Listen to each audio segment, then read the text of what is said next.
Experts के मुताबिक reserve bank of India के पॉलिसी रेट के बढ़ने की अभी तो महज शुरुआत है। आने वाले महीनों में आरबीआई की दरों में और वृद्धि के आसार हैं। ऐसे में फिक्स डिपॉजिट में निवेश करें या नहीं, बैंक एफडी में निवेश के बारे में आपकी स्ट्रैटेजी क्या होनी चाहिए, समझते हैं। SEBI registered investment adviser Renu Maheshwari मेरे साथ जुड़ रही हैं। रेणु जी, स्वागत है आपका मनी 9 पर। सबसे पहले तो जब एफडी की बात आती है तो चाहे कितना भी अच्छा ब्याज क्यों ना मिल रहा हो एफडी पर, हमेशा महंगाई को ये मात देने में नाकामयाब रहती है और इसको इसी तरह से देखा भी जाता है। तो क्या ये रेपुटेशन जो है अब इससे इसका पीछा छूट जाएगा? लेकिन अभी भी क्योंकि हम यही देख रहे हैं, ब्याज बढ़ रहे तो महंगाई भी बढ़ रही, क्या एफडी जो है अब माना जाएगा कि रिटर्न देगा जिस तरह की ब्याज की बढ़ोतरी हम देख रहे हैं, या फिर अभी भी महंगाई का वो जो चक्कर है इसमें लगा ही रहेगा? देखिए, हर फाइनेंशियल प्रोडक्ट की एक एक अपनी खासियत होती है और हर एक का एक एक फायदा होता है और कई सारे नुकसान होते हैं। तो उस हिसाब से हर चीज को देखना चाहिए, हर प्रोडक्ट को देखना चाहिए। फिक्स डिपॉजिट को भी उसी नजरिए से देखना चाहिए। फिक्स डिपॉजिट की खासियत ये है कि ये सेफ है, सुरक्षित है, प्रिंसिपल सुरक्षित है, दैट्स इट। उसके आगे इसमें और कोई खासियत नहीं है। और अगर महंगाई की बात करें तो महंगाई के अगेंस्ट, अगर महंगाई में सबसे ज्यादा नुकसान किसी इंस्ट्रूमेंट को होता है तो वो फिक्स डिपॉजिट को होता है। तो इस समय जब हम देख रहे हैं कि हाँ, हमारे इंटरेस्ट रेट्स बढ़ रहे हैं, पर उसके हिसाब से आप देखिए कि महंगाई कितनी बढ़ रही है। और ये चीज जो है, कई बार हम लोग आमतौर पे भूल जाते हैं कि जब फिक्स डिपॉजिट का इंटरेस्ट रेट आपका 5, 5.5 मिल रहा था कुछ समय तक, अभी मतलब पिछले साल तक, उस समय हमारी महंगाई दर 3.5, 4, 4.5% चल रही थी। तो हालांकि रेट कम था इंटरेस्ट का, पर वो महंगाई को मात देने लायक था। अब जो है महंगाई इतनी बढ़ गई है, इस समय महंगाई की दर बढ़ गई है। जो आया था, पिछला डेटा जो आया था 7.8% आया था कंज्यूमर प्राइस इंडेक्स का, जो आमतौर पे हम और आप जो इस्तेमाल करते हैं उसके लिए वो ज्यादा उचित रहता है उस मापदंड को देखना। WPI का जो आज का डेटा आया है वो तो बहुत ही भयानक है। तो उस हिसाब से अगर देखा जाए तो 7.8% इन्फ्लेशन अगर 6% भी देती है एफडी, जो अभी भी 6% नहीं हुआ है किसी भी बैंक में, तो भी महंगाई को मात नहीं कर रही है। तो यानी जो इन्फ्लेशन बीटिंग रिटर्न है वो देने में अभी भी फिक्स डिपॉजिट पीछे ही रहेगी। लेकिन हमेशा पीछे रहेगी उसके लिए। जी, क्या कहा आपने? मैंने कहा फिक्स डिपॉजिट उस मुकाबले में हमेशा पीछे रहेगी। ओके, पीछे रहेगी। लेकिन आपने कहा कि आपने शुरुआत में कहा कि आप इस निवेश को क्यों चुन रहे हैं, वो डिपेंड करता है, क्योंकि एक खास बात जो आपने बताई वो ये कि आपका प्रिंसिपल जो है वो सुरक्षित रहता है। तो कई लोग इस तरह का निवेश करना चाहते हैं कि उनका प्रिंसिपल सुरक्षित रहे।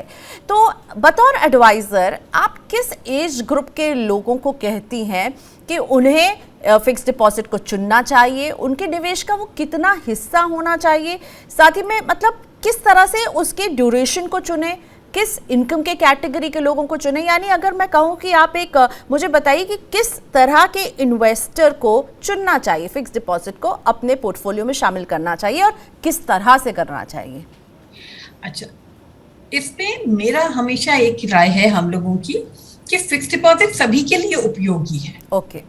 एक यंगस्टर के लिए भी उपयोगी है, एक रिटायर्ड क्लाइंट के लिए भी उपयोगी है, एक जो मंथली जिनकी अर्निंग्स आ रही हैं उनके लिए भी उपयोगी है। पर एक बहुत ही सीमित उपयोग है इसका, और वो किसी भी एज ग्रुप में नहीं बदलेगा। तो जो रिटायर्ड लोग हैं वो थोड़ा ज्यादा फिक्स डिपॉजिट रखने का प्रयत्न करते हैं, क्योंकि उन्हें लगता है कि उसमें उनका प्रिंसिपल सेफ है। पर उनके लिए ये सबसे ज्यादा नुकसानदेह साबित हो जाता है, क्योंकि उनके पास वही एक पूंजी है, और अगर इन्फ्लेशन की वजह से वो पूंजी कम होती जा रही है तो उनका कल बहुत मुश्किल हो जाएगा। तो उन्हें भी 1 साल का, 2 साल का, 3 साल के खर्चे के ऊपर नहीं रखना चाहिए फिक्स डिपॉजिट में, समय समय के अनुसार। और वो मैं उसमें बाद में आपको बताती हूँ कि उन्हें कितना रखना चाहिए। यंगस्टर्स हैं जो जॉब जिन्होंने अभी शुरू किया है और कभी अभी 6 महीने में, साल भर में शादी करने वाले हैं, या हायर एजुकेशन के लिए जाना है, तो कोई भी गोल एकदम करीब है, उसके लिए उन्हें उसमें फिक्स डिपॉजिट में रख सकते हैं छोटे समय के लिए। इमरजेंसी फंड, कंटिजेंसी फंड, ये जो चीज है इसके लिए फिक्स डिपॉजिट बहुत ज्यादा कारगर साबित होता है, क्योंकि लिक्विडिटी बहुत रहती है, तो किसी भी समय कभी भी पैसा चाहिए तुरंत मिल जाता है। उतना पैसा फिक्स डिपॉजिट में आप आराम से रख सकते हैं। जो भी पैसा आपको ये लगता है कि वो भविष्य के लिए है और आपको बढ़ाना है, उसे फिक्स डिपॉजिट में बिल्कुल नहीं रखें।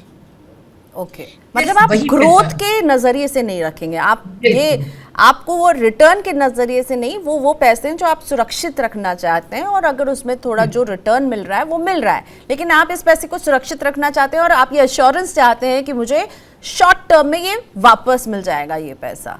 एब्सोल्युटली। तो अब इसमें रिटर्न का क्राइटेरिया नहीं है, सेफ्टी का क्राइटेरिया है जिस पैसे के लिए, बस वही पैसा रखना चाहिए। और हर कोई को चाहिए, हर किसी के पास होनी चाहिए कुछ ना कुछ एफडी, पर किसी के भी पास ढेर सारी एफडी नहीं होनी चाहिए। तो आपने कहा कुछ ना कुछ, तो कितनी एफडी करनी चाहिए? ये आई एम श्योर सबकी अपनी कमाई और अपने वो कितना पैसा उनके पास है जो वो डालना चाहते हैं, इस पे डिपेंड करेगा, पर क्या कोई थंब रूल है रेणु जी की कितना आप डालें?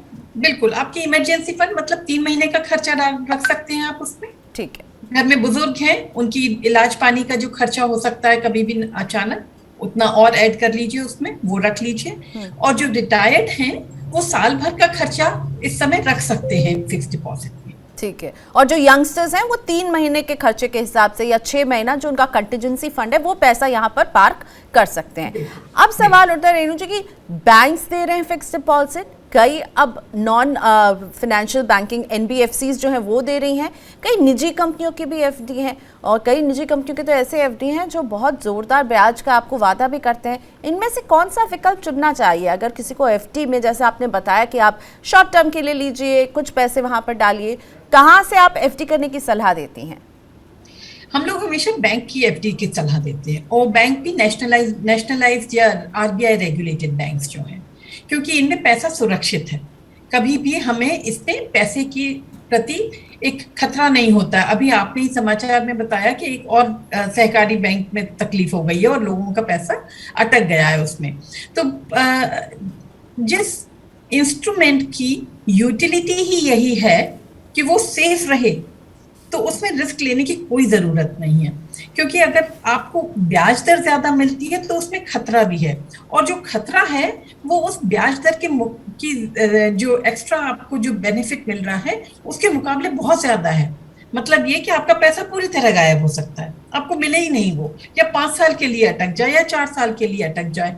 तो जो 2-3 साल पहले जितनी लोगों के साथ में काफी तकलीफें हुई थी, कुछ एक बैंक बॉम्बे में, महाराष्ट्र में बैंक थी, उनका पैसा अभी तक उनके लिए मुश्किल का काम बना हुआ है। तो इसलिए हम हमेशा कहते हैं कि फिक्स डिपॉजिट में आप रिस्क मत देखिए, आप एक्स्ट्रा रिटर्न के लिए रिस्क मत लीजिए। सॉरी, मैं आई करेक्ट माई सेल्फ, आप रिस्क फिक्स डिपॉजिट में मत लीजिए, क्योंकि ये risk is not worth it. आपका रिस्क बढ़ जाएगा, और अगर रिटर्न कम होगा, ज्यादा होगा, नहीं होता है, आपको कुछ भी नहीं मिलेगा, आपका प्रिंसिपल भी चला जाएगा। बिल्कुल, तो सुरक्षा जो है वो सर्वोपरि रहना चाहिए, इसलिए नेशनलाइज्ड बैंक जो है वो रेणु जी कह रही हैं। अच्छा, एफडी से nationalised, sorry I correct that, not only nationalised but any RBI regulated bank. तो आपके प्राइवेट बैंक्स भी ठीक हैं, वो भी सभी आरबीआई रेगुलेटेड, प्राइवेट और नेशनलाइज्ड दोनों ही ठीक है। सहकारी या कोऑपरेटिव बैंक्स जो हैं, इनमें आमतौर पे काफी जल्दी खतरा आ जाता है और पता नहीं चलता है हमें। और कई जो एनबीएफसीज हैं वहां पर आप क्या कहती हैं? हमारा उनके लिए भी वही राय है जो सहकारी बैंक्स के लिए। ठीक है। अब अगला सवाल कि एफडी से जो आय होती है, और एफडी अगर कोई करता है तो उसके किन टैक्स इम्प्लीकेशंस के बारे में जाने, किस तरह से टैक्स लगता है इस पर रेणु? इसमें जो इंटरेस्ट आपके पास आता है वो आपकी इनकम में ऐड हो जाता है, और जो भी आपका टैक्स स्लैब है फिर उसमें टैक्स लगता है। तो इसलिए जिसकी इनकम ही 2.5 लाख से कम हो, उसके एफडी में रखे, कहीं पे भी रखेगा, किसी भी डेट इंस्ट्रूमेंट या फिक्स्ड इनकम इंस्ट्रूमेंट में रखेगा, टैक्स का कोई फर्क नहीं पड़ेगा। जो भी टैक्स स्लैब है, क्योंकि अगर 2.5 लाख से कम इनकम है तो टैक्स नहीं लगेगा। पर जिसकी income 33% bracket, 30% plus cess bracket में आती है, उसके लिए एफडी बिल्कुल भी कारगर नहीं रहती, क्योंकि ये सोचिए आप, अगर आपको 6% मिला, 6% का 1/3 तो टैक्स में चला गया, तो आपके हाथ में सिर्फ 4% बचा। और अगर मान लीजिए 7-7.5% महंगाई दर है, 6% आपको मिला, 6 में से आपने 2% टैक्स में दे दिया, 4% मिला, तो आपका तो साल दर साल 3.5% पैसा कम हो रहा है, बढ़ नहीं रहा है। ठीक है, तो अगर आप अपर टैक्स ब्रैकेट में हैं तो पोस्ट टैक्स रिटर्न जो है फिक्स डिपॉजिट में आपके लिए और कम हो जाएगा, लेकिन लोअर टैक्स ब्रैकेट में है तो एफडी एक अच्छा विकल्प आपके लिए हो सकता है। अच्छा, एफडी को अगर मैं कंपेयर करना चाहूँ कि जब बेसिकली एफडी को मैं कंपेयर करना चाह रही हूँ कि और कौन से निवेश हैं जो इसी तरह के से काम करते हैं, और मुद्दा ये समझना है मुझको रेणु जी कि जब हम ये अपसाइकिल में इंटरेस्ट रेट को देखते हैं तो आपको डेट में और कौन से निवेश के ऑप्शन को देखना चाहिए अगर फिक्स डिपॉजिट से हम उसको तुलना करें जिसमें उसी तरह की सुरक्षा मिले। तो देखिए, हर चीज में हम लोग रिस्क रिटर्न की बात करते हैं। फिक्स डिपॉजिट में जैसे हमने अभी भी बात की कि इन्फ्लेशन रिस्क रहता है, पर यही फिक्स डिपॉजिट जो है दूसरी तरह के जो डेट पेपर्स होते हैं, जैसा आप बोल रही हैं, वो भी फिक्स डिपॉजिट होते हैं, पर उनको बाजार में खरीद बेच सकते हैं। वो पेपर्स जो हैं उनमें जब ये इंटरेस्ट रेट बढ़ रहा है उनमें फायदा हो सकता है। और वो किस तरह से होगा कि अगर आपने आज की तारीख में फिक्स डिपॉजिट ले लिया 3 साल का, मान लीजिए, तो आपका तो आज की तारीख का जो भी इंटरेस्ट रेट आ रहा है वो पक्का हो जाएगा, अगले 3 साल को आप बदल नहीं सकते हैं। पर उसकी जगह अगर आपने शॉर्ट टर्म डेट फंड में रख लिया पैसा, या ultra short term debt fund में रखा, तो जैसे जैसे इंटरेस्ट रेट बढ़ेगा, वो 30 दिन की अगर उसकी ड्यूरेशन हम बोलते हैं, तो 30 दिन के बाद उसमें भी इंटरेस्ट रेट बढ़ना शुरू हो जाएगा। तो अगर आपको 3 साल तक रखना है पैसा, तो या 2-3 साल तक पैसा अगर आपको रखना है, तो उसमें अगर आप रखेंगे शॉर्ट टर्म में, तो जैसे जैसे ब्याज दर बढ़ती जाएगी वो पैसा बढ़ता जाएगा। और जब अगर इसमें 3 साल तक आप रखते हैं, तो आपका जितना भी इंटरेस्ट मिलता है उसके ऊपर इंडेक्सेशन बेनिफिट एक चीज होती है टैक्सेशन में, वो मिलने के बाद उस पे टैक्स लगता है। इसका क्या मतलब हुआ, मैं आपको सिंपल चीजों में, सिंपल भाषा में बता दूं। अगर आपको 6% की दर से मान लीजिए इन रिटर्न मिल गया शॉर्ट टर्म डेट फंड पे, और उस समय में महंगाई दर 5.5% थी, तो आप उसे एडजस्ट कर पाएंगे। बिल्कुल, तो वो 6 माइनस 5.5 सिर्फ 0.5% पे आपका लॉन्ग टर्म टैक्स लगेगा। तो 0.5% पे 20% टैक्स, तो 20% 3 साल के ड्यूरेशन के लिए आपको उसमें स्टिक करना, उससे जुड़े रहना होगा, क्योंकि 3 साल से कम के ड्यूरेशन में रहेंगे तो डेट फंड में आप फिर आपको अपने इनकम के हिसाब से, जैसे आप एफडी में देंगे उस हिसाब से, शॉर्ट टर्म के हिसाब से जब आप निकल जाएंगे तो वो देना होगा। तो डेट फंड एक विकल्प हो सकता है आपके लिए।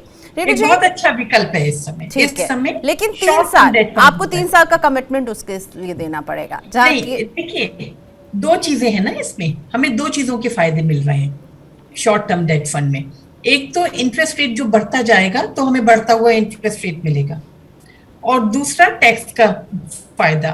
तो टैक्स का फायदा आपको तभी होगा अगर आप 3 साल तक रुकते हैं, पर इंटरेस्ट रेट बढ़ता जाएगा, उसका फायदा तो आपको मिल ही जाएगा। ठीक है, लेकिन अगर हम शॉर्ट टर्म के 1 साल के लिए अगर आप एफडी कर रहे हैं और उससे हम 3 साल के लिए डेट फंड को कंपेयर करें, तो फिर डिपेंड करेगा कि आप कितने टाइम फ्रेम के लिए इन्वेस्टमेंट करना चाहते हैं। अगर आप 1 साल के लिए करना चाहते हैं तो प्रॉब्ली एक एफडी आप चुन सकते हैं, और आप 3 साल तक बने रह सकते हैं। तो आपको ये जो डेट फंड्स हैं, शॉर्ट ड्यूरेशन डेट फंड, इसमें बेटर रिटर्न मिल सकता है, क्योंकि इसमें इंडेक्सेशन, इन्फ्लेशन से एडजस्ट करने का ऑप्शन आपको मिलता है।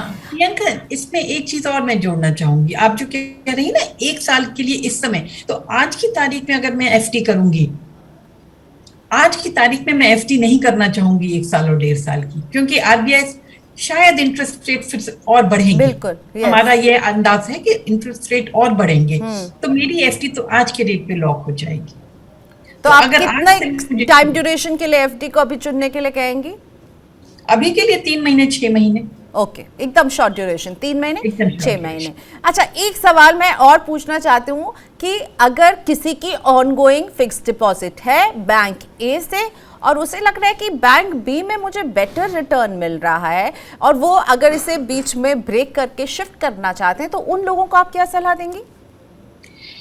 आपने अभी येस बैंक का एक समाचार दिखाया था। हाँ, प्री मैच्योर विड्रॉल पेनल्टी ले रहे हैं वो। एग्जैक्टली, तो पेनल्टी को आप उसमें से डिस्काउंट करिए और उसके बाद देखिए कि आपको फायदा हो रहा है या नहीं हो रहा है। ओके, सो आपको एक कॉस्ट एनालिसिस करना होगा कि अगर आप जब बैंक ए से बैंक बी में शिफ्ट करना चाह रहे हैं, ऑनगोइंग एफडी को बदलना चाह रहे हैं, तो उसमें आपको पेनल्टी लग रही है क्या, आपका अभी कितना टेन्योर बचा था, और इन सब से देखिए कि अगर पेनल्टी लग रही है और टेन्योर जितना बचा था उसके मुकाबले आपको क्या बेहतर रिटर्न मिलेगा। ठीक है।